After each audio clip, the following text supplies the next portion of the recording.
Chapter 1. New Life. No, it isn't true. It can't be true. Matt Johnson woke up. It was that nightmare again. The same nightmare every night for 6 weeks. It was so real. His parents are in the car. They're happy. They're laughing and talking about the summer holidays. 2 weeks in Florida. Disney World, Cape Canaveral, the ocean to swim in. A 12-year-old kid's dream. Suddenly, the car is out of control. Matt's dad is a good driver, but he can't stop the car. It's going too fast. It's too late. There's a tree. Crash. A terrible sound of metal breaking. Now, there's silence. The car is upside down. Only a wheel is moving. It turns and turns and turns. Matt put his head in his hands and cried, like he did every night. It can't be true. But it was true. His parents were dead, and Matt was alone now. Cry, Matt, cry. Don't worry, said a gentle voice. The sad, kind face of an old lady appeared in the light of the lamp next to Matt's bed. I'm sorry, Gran, said Matt, and looked up. In the lamplight was the pale face of a desperately unhappy young boy. It was a nice face, but his blue eyes were still full of tears. I'm sorry, he repeated. Gran, when will I start to forget? You'll never forget, said his grandmother. But one night your nightmares will stop. Then you'll start to dream of the happy times with your mom and dad.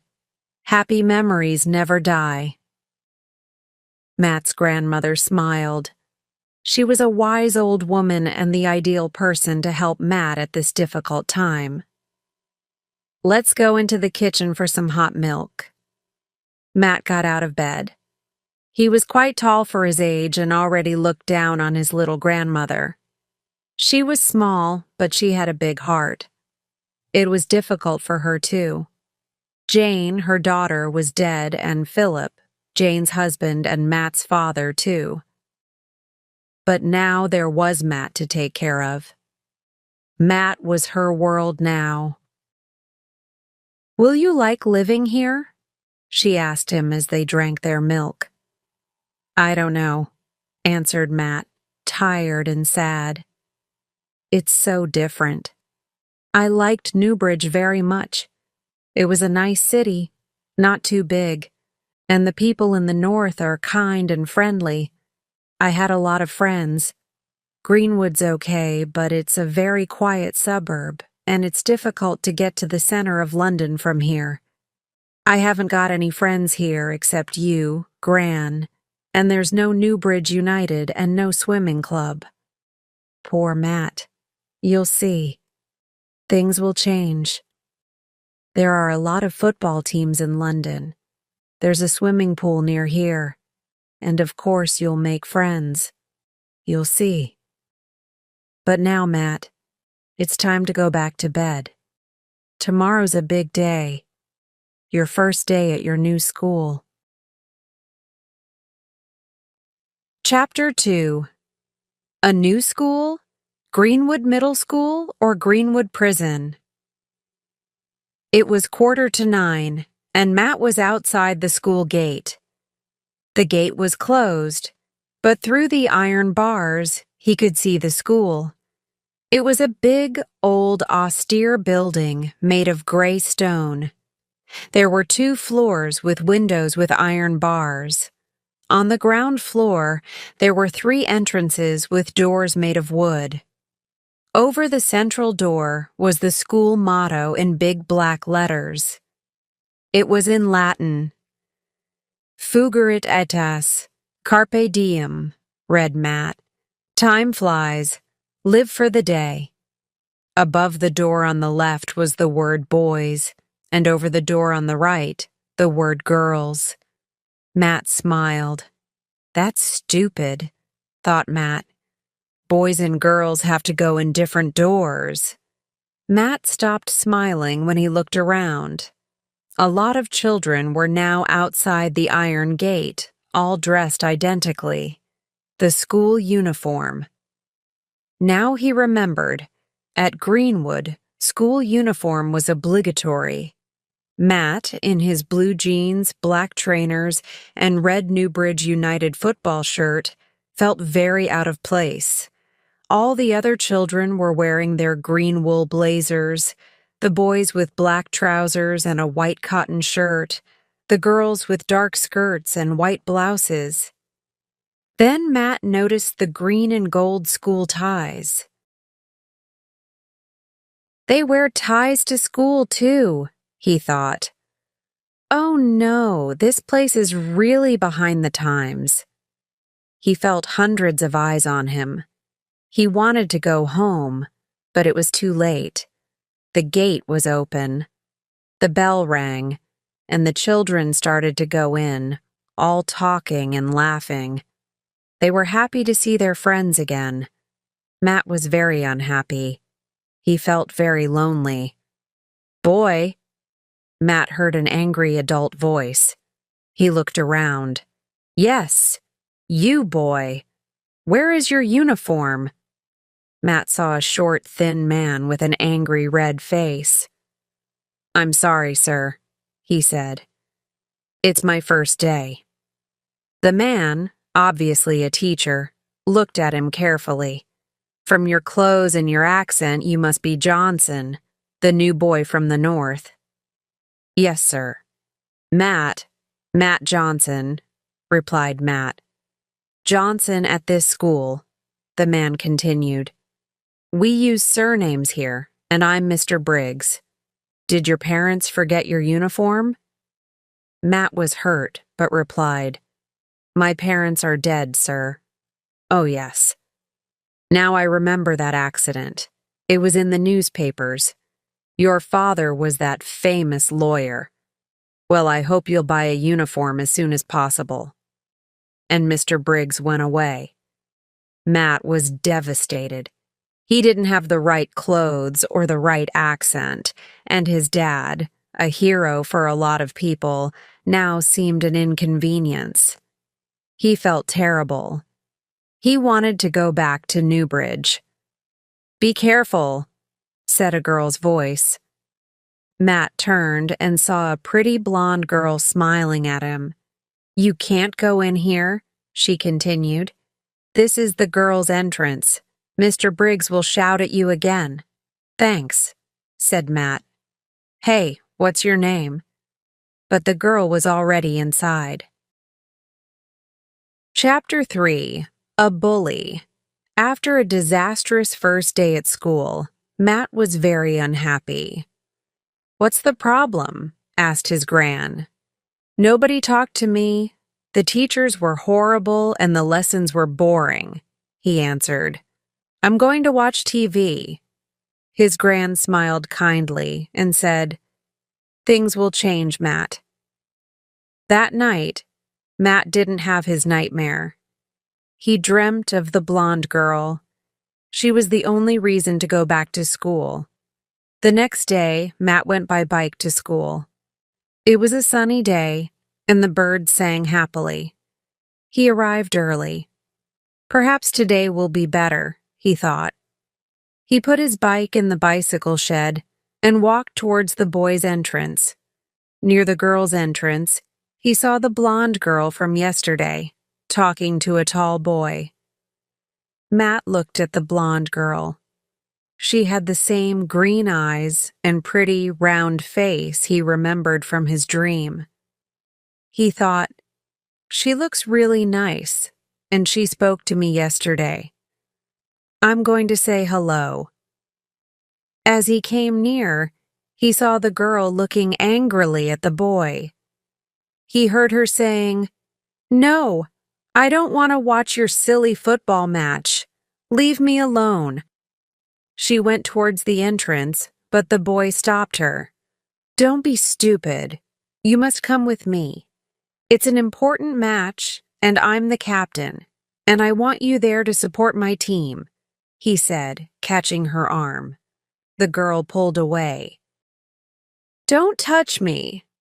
I'm not interested in you or your stupid football match, she shouted. Her face was red, and she looked very annoyed. The boy looked furious. It's not a stupid match, he said loudly. It's very important. We're playing at the local stadium. And he continued to hold the girl's arm. Matt saw this. He felt angry and decided to help the girl. He walked towards them and said quietly to the boy, "Leave her alone. Now." The boy looked at him. He was surprised and released the girl's arm. She moved away and looked at Matt gratefully. Who are you? What do you want? Don't tell me what to do, the boy shouted aggressively. But Matt wasn't frightened. He said calmly, Go away, and don't annoy her again. She's not interested in you. The boy moved towards Matt, but Matt was taller, and he looked very determined.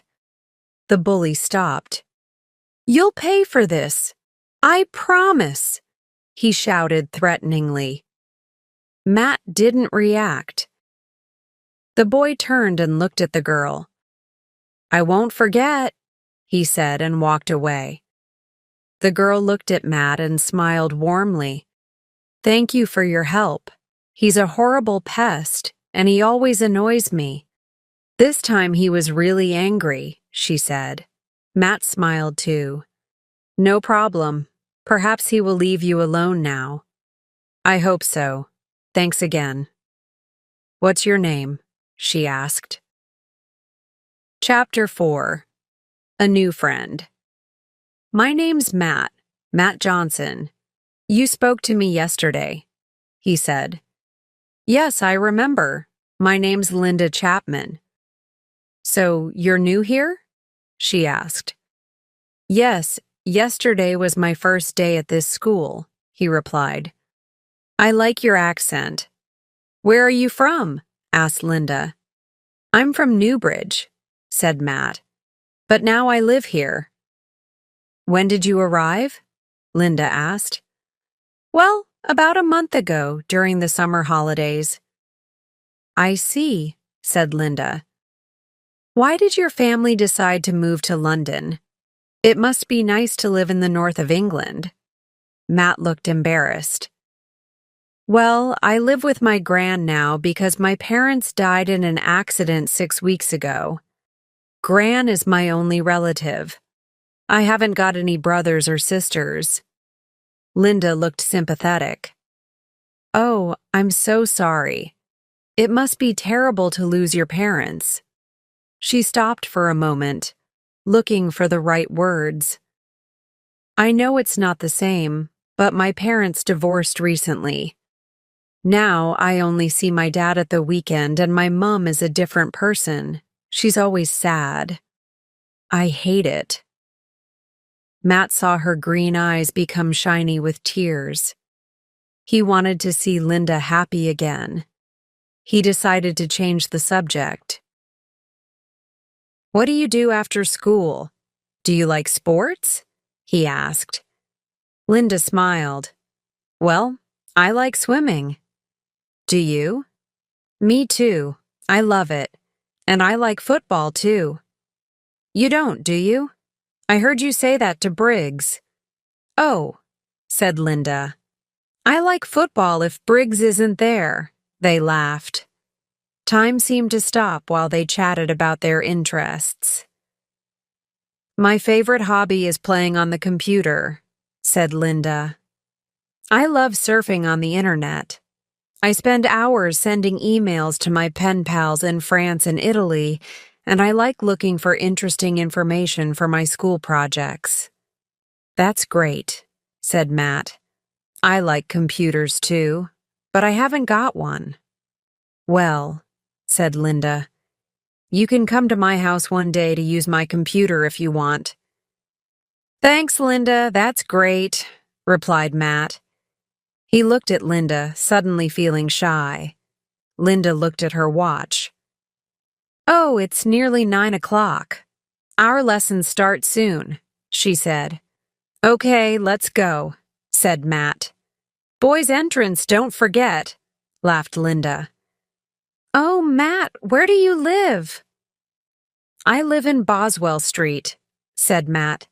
"That's near my house. I live in Simpson Road." "We could walk home together after school if you want," Linda suggested. Matt smiled. He wasn't embarrassed now. It was impossible to be embarrassed with Linda. He decided to leave his bike at school until tomorrow. "See you here at 4 o'clock, he said. Linda smiled. "I usually go to the newsagent's for a bar of chocolate after school. I love chocolate," she said. "I prefer fish and chips," laughed Matt. Linda laughed too and said goodbye. Matt watched her go into school. He felt very happy. "Now I've got a friend," he thought. Chapter 5. An unusual teacher, Matt went through the boys' entrance. He went to the school office to get his timetable. In the corridor, he saw Johnny Briggs with some friends. Johnny's friends were all boys, and they had the same aggressive expression as Johnny. They looked at Matt as he passed. Matt felt uncomfortable, but he ignored Johnny's sarcastic comments. "There he is, the new boy. He thinks he's someone important, but he's not. I'm glad he's not in my class." Matt put his hands in his pockets and tried to look unconcerned. "You again. Take your hands out of your pockets," said a voice. It was Mr. Briggs, Johnny's father. "You haven't got a uniform yet, Johnson, but at least try to look tidy." Johnny and his friends laughed. Matt felt embarrassed, but he didn't show it. "Sorry, sir," he said. "I have to go to Class 2B, Mr. Wells's history lesson, but I don't know where it is. It's up the stairs, first door on the left.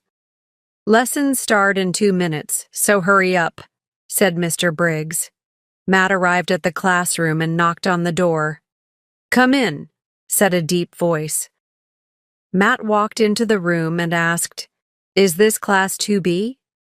A tall, thin man with long white hair like Albert Einstein answered, "To be or not to be, that is the question." Everyone laughed. Matt laughed too and was pleased to see Linda there, at her desk in the 3rd row.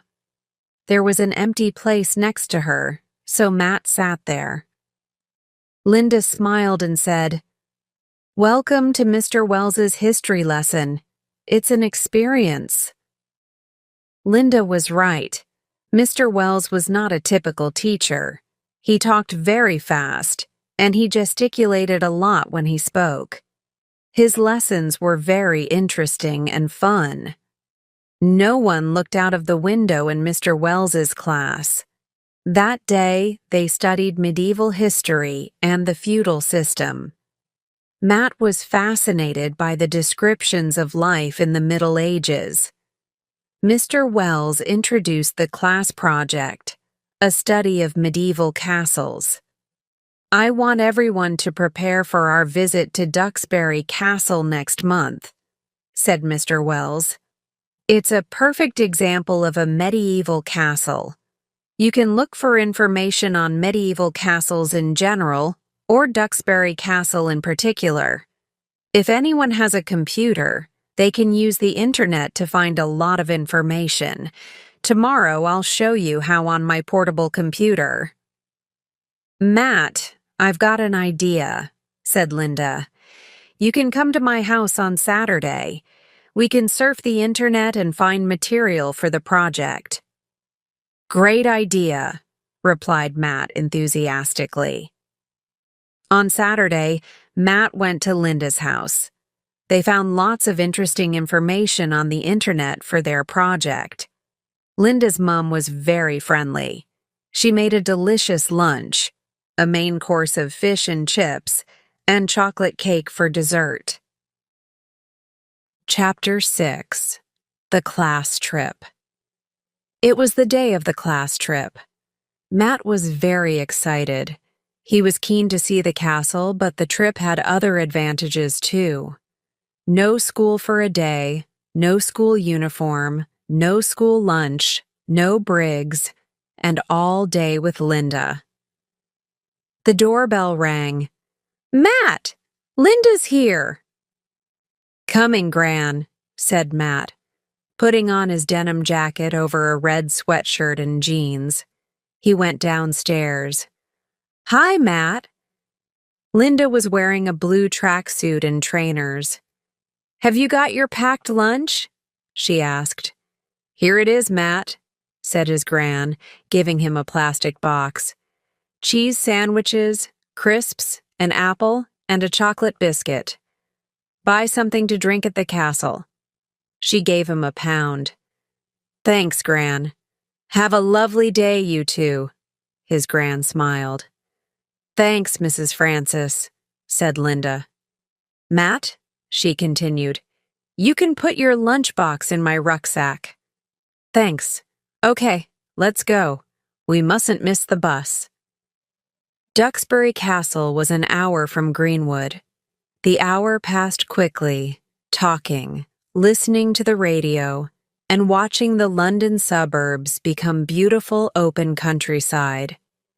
The trees were a splendid mix of green, red, and brown under a golden sun, a perfect English autumn day. "Look," cried Linda, pointing out of the window. "The castle, we're here." "It's great," said Matt. "I expected a total ruin." "No, Johnson. It's the best example of a 12th century castle in England." It was Mr. Wells. "Listen, everybody. This is Duxbury Castle. It's an English heritage property, and there is a guided tour of 1 hour. You are divided into 2 groups. Surnames from A to J must go first at 11 o'clock. The second group, surnames K to Z, do the tour at midday. You must meet at the entrance 5 minutes before your tour starts. Now it's 10 o'clock, and you are free to look around the castle. Remember your project work and think of intelligent questions for the guide. Also remember that you are responsible for Greenwood School's reputation. You must be good. Enjoy your visit." "That was lucky," said Matt. "We're in the same group." "I know. Come on, let's look around." They went into the castle. "Mr. Wells was right," said Matt.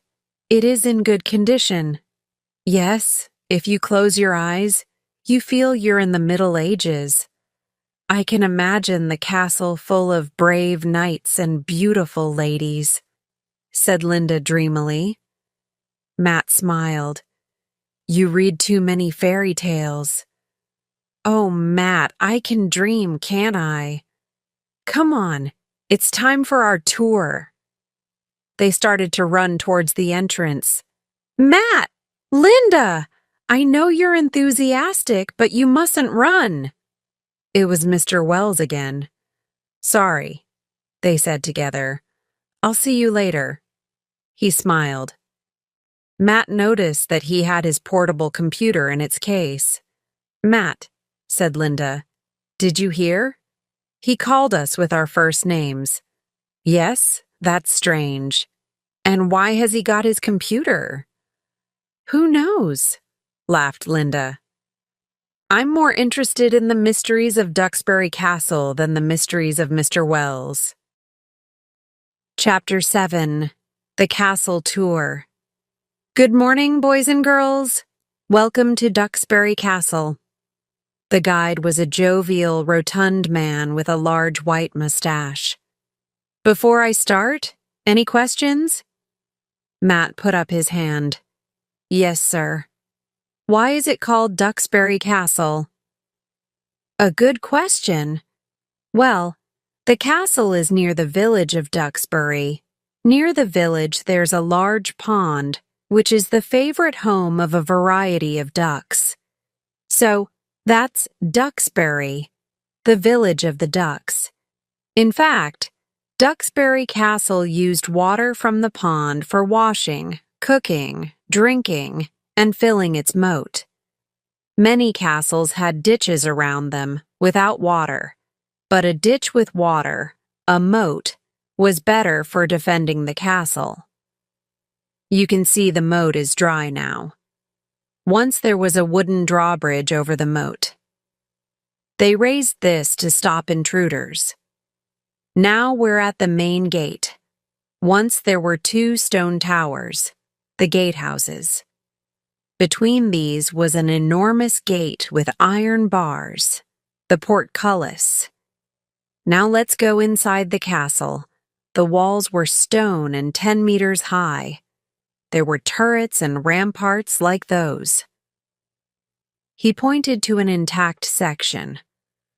Oh, I forgot to say the castle was built in 1156.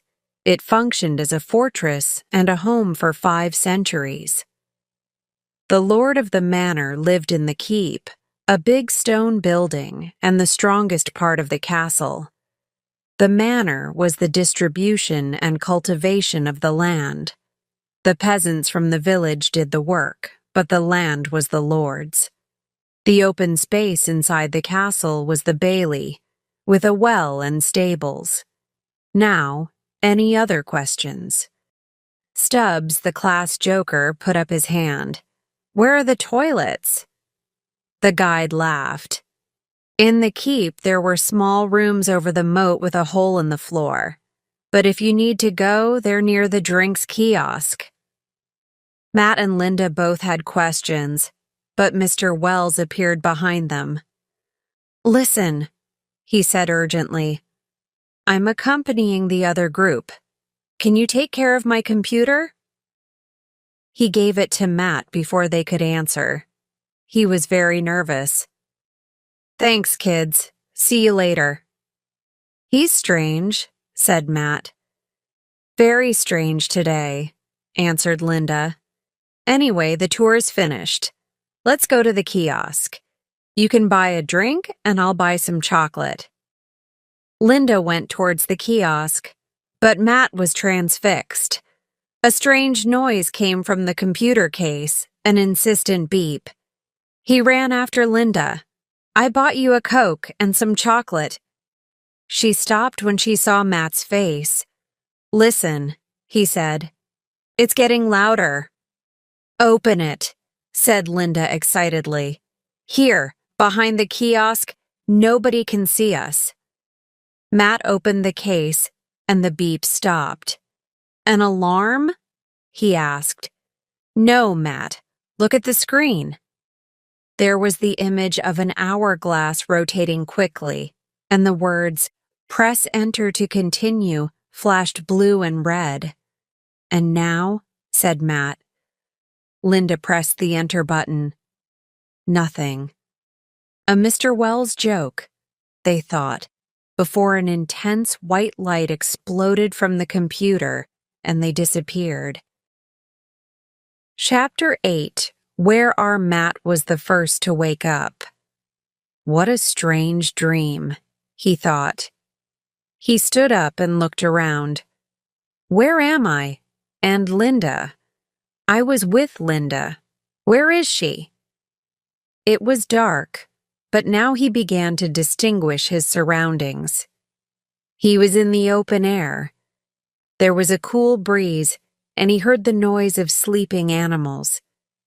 There was a smell, too, of the animals and of life in general. People lived here, but what place was it? There were stars in the sky above, but he was surrounded by walls of stone. The castle! Of course! Now I remember, but there's something strange about it. It's night, and where's Linda? Matt, is that you? Came a whisper from the dark, and Linda appeared in the moonlight. She was confused and frightened. Where are we? What's happening? She asked. We're in the castle, said Matt. But it's different, and why is it dark? I don't know, stammered Linda. Matt, I'm scared. Suddenly, a voice broke the silence of the night. Who goes there? It's a guard. He's got a sword, whispered Linda, and instinctively they started running away from the voice. A torch!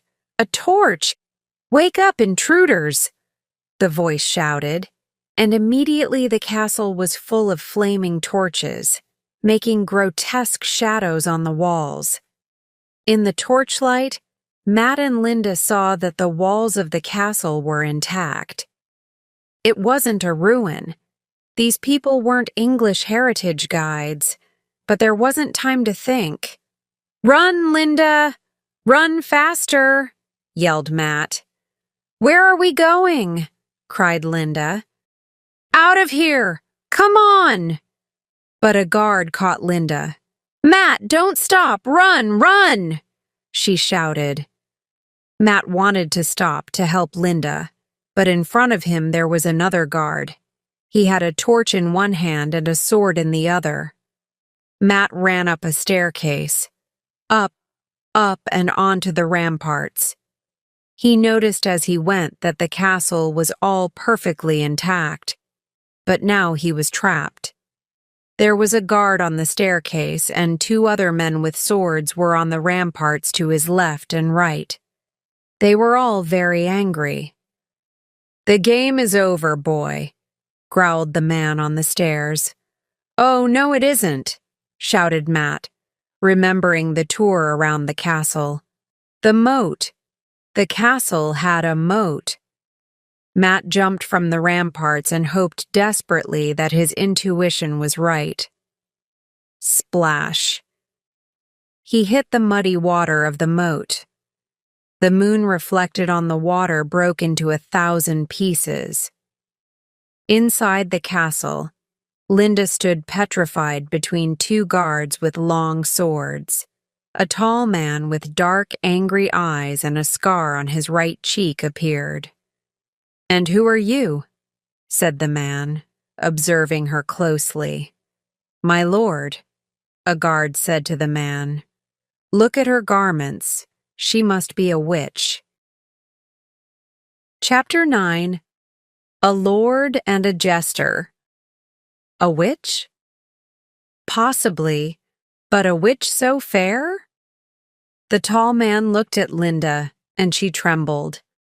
A guard said, "Lord Blackheart, there was a boy with her. He jumped from the walls. We must find him." "Don't worry," replied the Lord. "Nobody could survive that fall. He is probably at the bottom of the moat." He smiled horribly, and Linda felt desperate. Oh no, Matt can't be dead, she thought.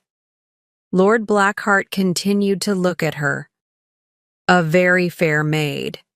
Take her to the great hall," he ordered. "I want to question her." The guards pushed Linda towards the huge door of the keep. Inside, there was an immense hall. There were many flaming torches along the walls, but the room was shadowy and sinister. There were also numerous long standards of different colors and a long wooden table in the middle of the room. On the left, there was a very big fireplace, but no fire. Linda felt cold. "Leave us," Lord Blackheart ordered the guards. Linda shivered with cold and fear. She didn't want to be alone with this horrible man. "This isn't happening to me," she cried. "I don't believe it. It's a nightmare." "Can a fool not sleep?" A voice came from the shadows near the fireplace. It was a jester in a red and gold striped costume and a hat with bells on it. He looked curiously at Linda. A maid was never made like this. What a strange costume. The jester smiled. He had a kind face, and Linda felt a little better. Lord Blackheart said, "My guards found her in the castle. Her companion is dead. Is she not fair?" "Fair, my lord? Are you hungry?" "No, fool. You don't understand me. Is she not lovely?" "I understand you very well, my Lord Blackheart. You don't understand me." The jester laughed, and the bells on his hat jingled. Linda smiled. "Enough!" shouted the lord, irritated. "Who are you, maid?" "My name's Linda Chapman, and I come from Greenwood," the jester said. "Greenwood? A wood is green, but would a wood be Greenwood?" "Be quiet, jester," said Lord Blackheart. "The maid is confused. Perhaps she is from another region. Why are you here, my pretty?" He put a hand on her shoulder. Linda didn't like how he looked at her. "I wanted to visit the castle with Matt, but I don't understand what is happening," she replied. The jester laughed. "Visit our castle? Strange." He looked at Lord Blackheart. "Perhaps my lord is happy you visited our castle." Lord Blackheart continued to look at Linda. He smiled and touched her hair. "Now you are here. You must stay," he whispered. Linda moved quickly and bit Lord Blackheart's hand. "Don't touch me," she shouted. "Ouch!" cried the lord, and the jester laughed. "You stupid girl," Blackheart shouted. "Guards, take this witch away." "Which witch, my lord?" "I see no witch," the jester said quietly. Lord Blackheart pointed angrily at Linda, who was furious now. "This witch. Throw her in the dungeons." Chapter 10. In the forest near the castle was quiet. Under the huge moon, nothing moved. The forest animals slept. Suddenly, there was a noise, something running. A fox? The animals woke up. The noise was loud. A hungry wolf? The animals were agitated. They wanted to hide. Too late. A figure came out into the moonlight. It was a boy. He stopped running, exhausted. The animals were happy. There was no danger. But there was a terrible smell. The boy also noticed the smell. Yuck! Now I remember. The castle toilets were over the moat. It was Matt. He wasn't dead, but he was very dirty and very smelly. The smell confirmed it wasn't a dream. He and Linda were in the Middle Ages. Linda, Matt thought, worried. I hope she's okay, but I can't do anything now. Tomorrow I'll go to the castle and try to explain.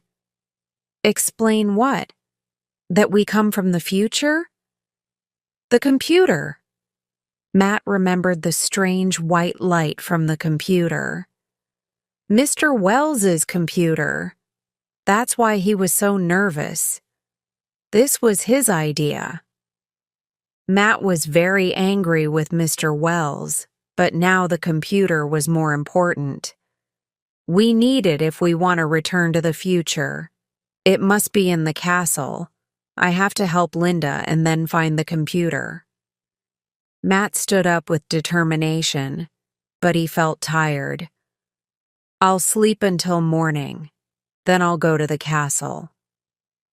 He looked around for a place to sleep, but suddenly he had a strange sensation. He felt someone watching him. Who's there? He asked nervously. No one answered. I know someone is there, he said, angry now. A small deer appeared through the trees. It looked curiously at Matt. It was you, Matt whispered, smiling. Then something flew by his ear. An arrow hit a tree near the deer and the animal ran away. Matt turned and in the darkness saw the figure of a boy. "Hey, you!" he shouted. But the figure started to run. Matt ran faster and he caught the boy. The boy was terrified and stammered, "Don't kill me. I'm sorry. We're starving." "I don't want to kill you," said Matt. "Are you from the castle?"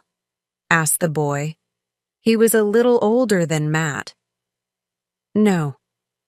Matt thought for a moment. "I'm a pilgrim from the north." The boy smiled. He didn't have many teeth. "In the village, we are very poor. Life was better before. Lord Duxbury was good and strong, but he went on the Crusades. His brother became the Lord, but a bad night, Blackheart killed him. Now Blackheart is our Lord. We work all day on the land, but he takes our crops. We have little to eat. My father is dead. He was killed by Blackheart's men because he hunted in the Lord's forest.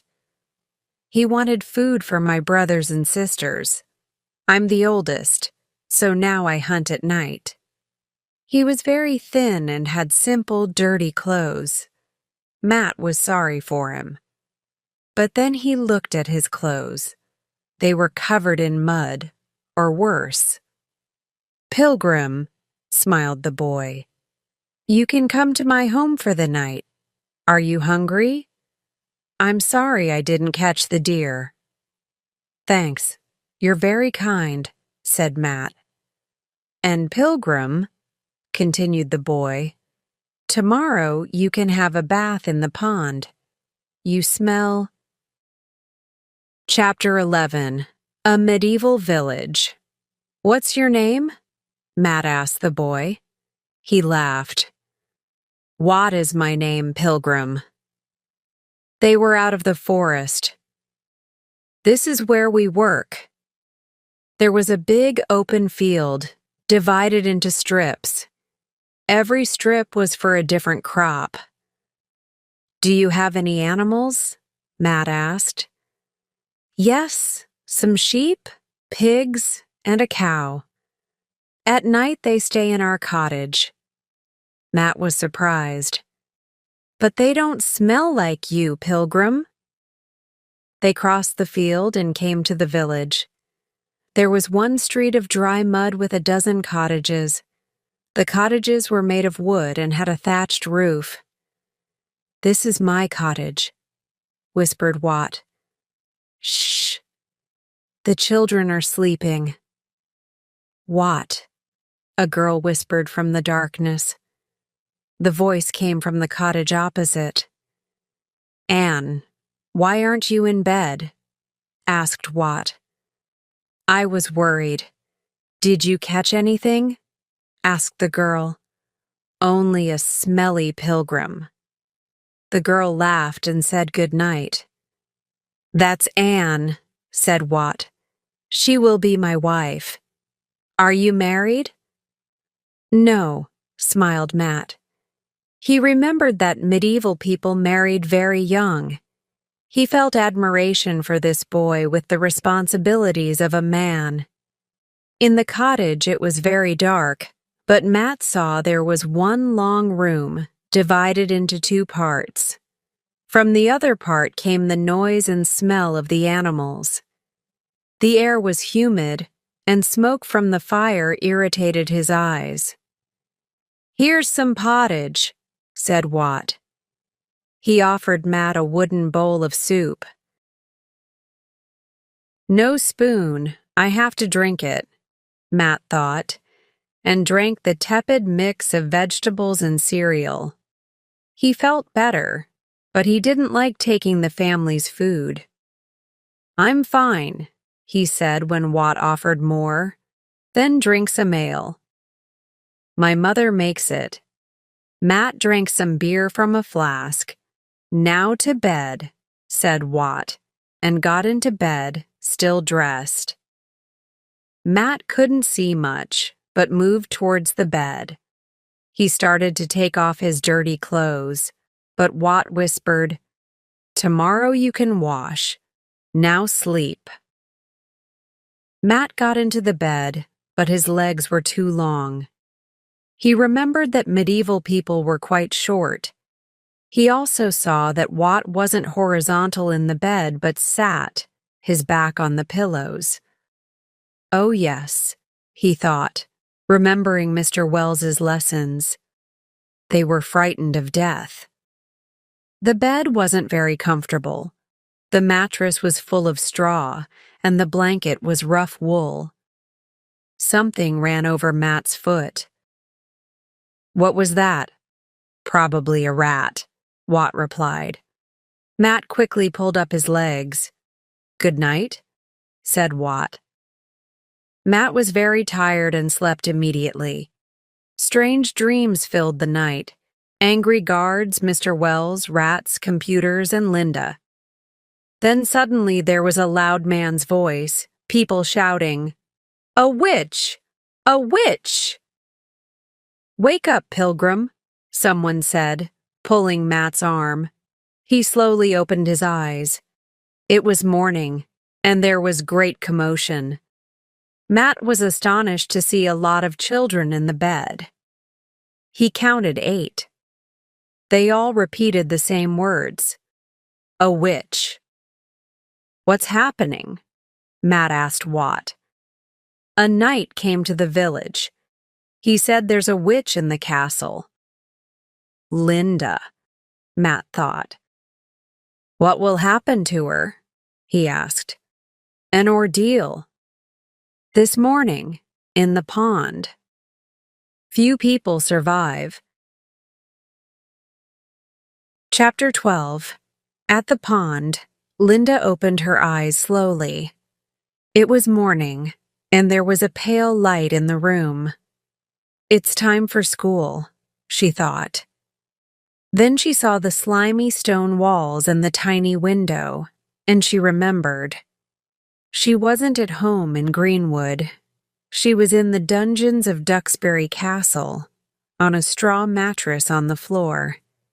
She felt very cold and lonely. Somebody knocked at the door. Linda stood up and pulled some straw out of her hair. The door opened. It was the jester. He gave her some bread and a bowl of milk. Linda thanked him and ate hungrily. Do you understand why you are here? He asked. He was friendly but serious, and he spoke anxiously. Lord Blackheart thinks I'm a witch, but it's not true, she replied. I believe you, he said. But my lord is angry and you are in danger.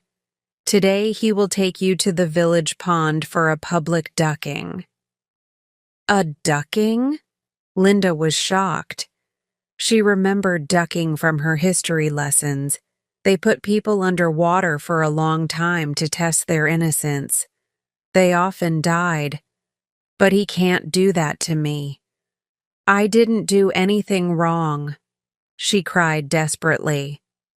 The jester looked at Linda sadly. I'm sorry, my poor strange maid. I can't help you now. Good luck. A guard appeared. Are you ready, witch?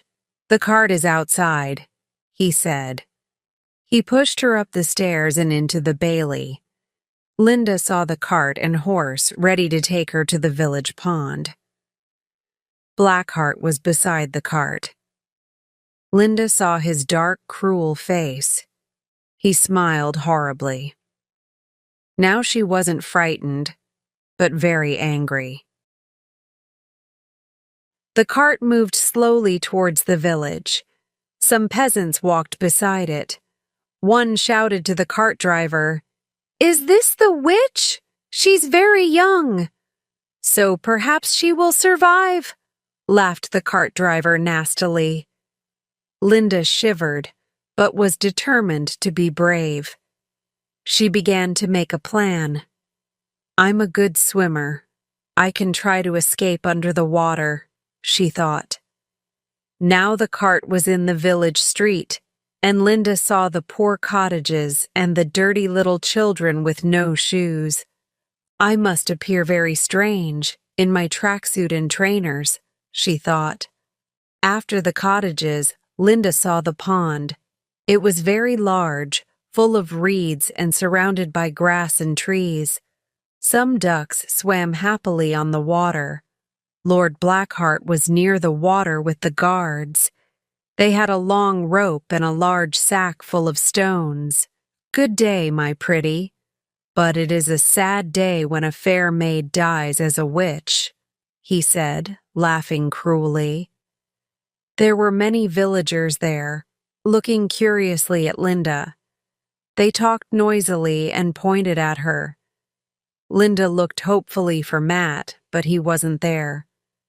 The only kind face was the jester's. He looked quickly at Linda and smiled. Then he started to amuse the villagers, and they laughed at his jokes. His name is Blackheart. His heart is black. He kills his witches with a rope and sack. A guard pushed Linda from the cart and tied the rope around her. I must stay calm, she thought. Don't forget the sack, ordered Blackheart. The witch must stay under the water until I decide. Chapter 13. The ducking Blackheart gave the signal, and a guard pushed Linda into the pond. The water was cold and deep. Linda desperately tried to swim, but the sack of stones pulled her under. Stay calm, she thought, remembering her swimming lessons. I've got enough air for a minute or two. I must take off the rope. Linda pulled hard, but the rope was tied very well. Above the water, Lord Blackheart watched. Bubbles came to the surface. The guards looked at him, but he didn't give any orders. Minutes passed. The villagers talked nervously. Why does Blackheart wait? The girl will not survive, they said. The jester spoke sadly and angrily. You are all responsible for this crime. A young maid's death is a tragic rhyme. Blackheart waited. Then finally he was satisfied. Pull her up, he shouted. The guards pulled the rope and the sack of stones appeared. But where was Linda? The crowd, incredulous, moved towards the water. Blackheart pushed through the people, furious. Where is the witch? Find her! He pushed a guard into the pond. My lord, I can't swim, said the guard.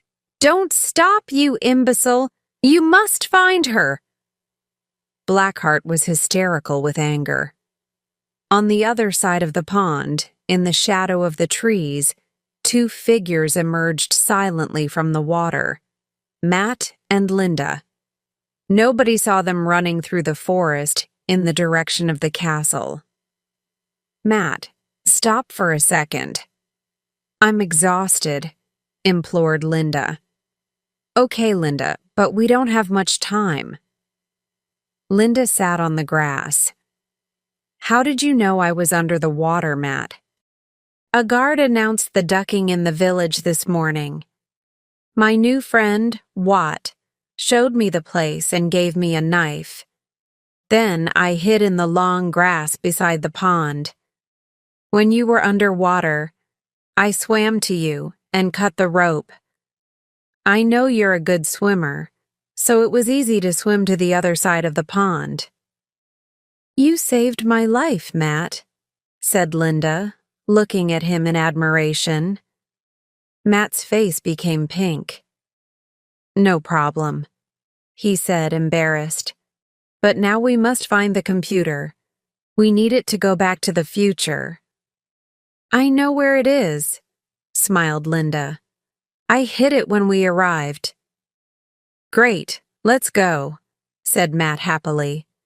Okay, said Linda. I'm tired of being a witch. And I'm tired of being wet and smelly, laughed Matt. At the pond, Blackheart's face was red with anger. Who is responsible for this? He yelled, looking at the villagers.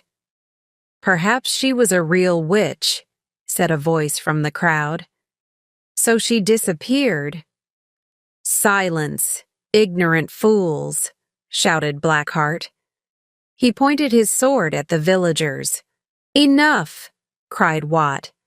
You are the fool. He picked up some mud and threw it at the Lord. It hit him directly in the face. First, there was silence. The villagers were shocked. Then everybody began to laugh. Blackheart slowly removed the mud. His face was a mask of fury. I give you work, a home, and my protection. You insult me. I can find other people to work on my land. Guards, kill them all. Chapter 14. A Welcome Return. Stop, ordered a strong, brave voice. Blackheart's knights immediately stopped their attack. The voice came from the village. Everybody looked in that direction. A group of men appeared. One man was on a horse. He had a chainmail coat, an iron helmet, and iron leggings. Under the helmet was a good, strong face. Stop, I say, the man shouted again. Watt remembered that face. When he was a small boy, that face signified justice. That was before Blackheart, before his father's death, before poverty. It's Lord Duxbury! Watt shouted with joy. The other villagers started to shout too. Long live Duxbury! Death to Blackheart! Blackheart's knights were frightened now. They looked for their lord, but he wasn't there. The villagers surrounded them, shouting, Death to Blackheart and his men! Stop, everybody. Lord Duxbury was now at the pond. Where is Blackheart? He asked angrily. Where is my brother's assassin? Watt saw a familiar figure running towards the forest. My lord, I can stop him. Give me a bow and arrow, he said. Don't kill him, said Duxbury. I want him alive. Give the boy a bow, he ordered his men. I remember his father was a good archer. Watt took the bow and arrow. Blackheart was nearly in the forest. I didn't hit the deer last night, Watt thought, but this is for my father. The distance was huge, but the arrow flew perfectly. It hit Blackheart in the leg, and the cruel lord fell into the pond. Pull him out, Duxbury ordered his men. Then pull out the arrow and throw him in the dungeons. He will pay for his crimes. He turned to Watt. Thank you, boy, but what terrible torture was this? An ordeal for a witch, my lord, replied Watt. But she wasn't a witch. She's the companion of a pilgrim from the north. And where is she now, boy? She escaped. Watt smiled. The Lord smiled at Watt. His face showed the signs of 1,000 adventures. Now he spoke to the villagers and Blackheart's knights. He was very angry. Ordeals, witches, what barbarity is this? I went on a crusade to liberate the Holy Land from barbarity, but we are the barbarians. I saw Christians kill other people in the name of God. Then I returned to England, and what do I find? My brother killed, and Blackheart the lord of a cruel manor, where innocent girls risk death. Here is a paradox for my jester. He looked for the jester, but he couldn't see him. Watt spoke for the villagers. Life will be better now. Long live Lord Duxbury. And everybody shouted happily. Matt and Linda were in the castle. It was deserted. Everybody was at the pond. Quickly, said Linda, before they come back. The computer's in this stable. She ran into a stable and started to move a pile of straw. "Matt," she said desperately, "it isn't here." Chapter 15. Back in Time. "It isn't there because it's here," said a voice Linda recognized. The jester was outside the stable and he had the computer. "Who's this?" asked Matt. "A friend," replied Linda. The jester smiled. "All the world knows I am only a fool, but only a fool knows all the world. I observe and understand many things." "What do you mean?" said Linda. "I know you are strangers in this place. Your secret must be in this special box," the jester replied. But the stable was not a good place for it. "It's very important for us," said Matt anxiously. "Will you give it to us?" "Of course," laughed the jester. "What favor can a friend do, if not give all his help to you? This is yours." Linda shyly kissed the jester on the cheek. He became red. "For once I have no words," he said. "But now it's time for you to go." Linda opened the computer, and they heard a familiar beep, but the screen was empty. "What do we do now?" said Matt. "Quickly," insisted the jester. "I hear people. You must escape now."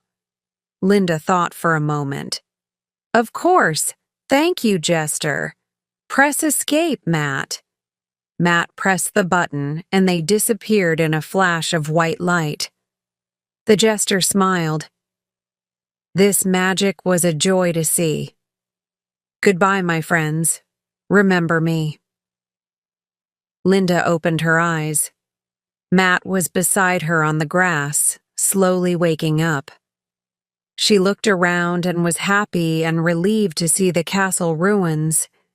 They were behind the drinks kiosk. "Matt, we're in the future again." "I can see," said Matt. "But is it the present?" A familiar voice answered his question. "Matt! Linda! Where are you? The bus is going." It was Stubbs. "Here we are." The two friends appeared from behind the kiosk. Stubbs looked at them, incredulous. "Where were you? And why are you so dirty?" Matt and Linda looked at each other. Their clothes were still a little wet and muddy. They laughed. "Matt, you smell terrible," continued Stubbs. "Did you fall into a medieval moat?" "No, I jumped in," replied Matt impulsively. Stubbs was surprised and curious, but Linda said quickly, "Matt's joking. He doesn't want to say that we went to Duxbury Pond. He fell in and I saved him." They all laughed. As they went towards the bus, Matt whispered to Linda, "Thanks, that was a great idea." "Hurry up, you two," said Stubbs. "I'll show you my guidebook on the bus. Did you know there was once a cruel lord called Blackheart at the castle? He killed witches in the pond."